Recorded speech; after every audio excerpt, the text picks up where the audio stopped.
In the early hours of Thursday morning, as dawn begins to break over the Cairo skyline, the air is thick with anticipation. Inside a heavily guarded compound on the banks of the Nile, diplomats from Israel, Egypt and the United States finalize the first phase of what could become the most consequential Middle East peace agreement in years.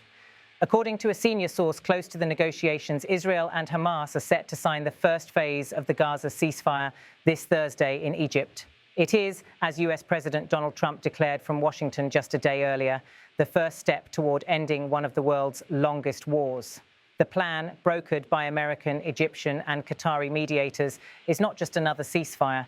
It's being described as the opening chapter of what the Trump administration calls the new Middle East roadmap.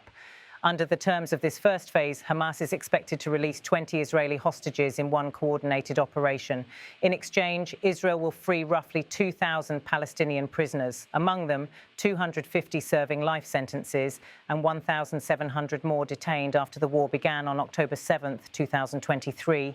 As this exchange unfolds, both sides will begin the initial steps of a mutual de-escalation plan, supervised by Egyptian security officials and United Nations observers. The ceasefire agreement, to be signed around noon local time, represents months of behind-the-scenes negotiations. It is the culmination of tireless diplomacy, personal intervention by Trump and Secretary of State Marco Rubio, and a fragile convergence of interests that even seasoned analysts did not think possible.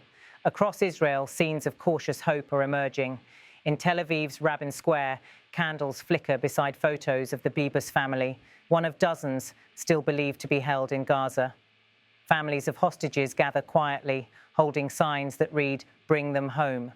Their voices have filled city squares for months, demanding the safe return of their loved ones. For them, this agreement offers not celebration, but a trembling sigh of relief. In Jerusalem, Israeli Prime Minister Benjamin Netanyahu appeared on national television earlier this week. His tone was solemn but resolute. "We are on the verge of a very significant achievement," Netanyahu declared. "It is not final yet.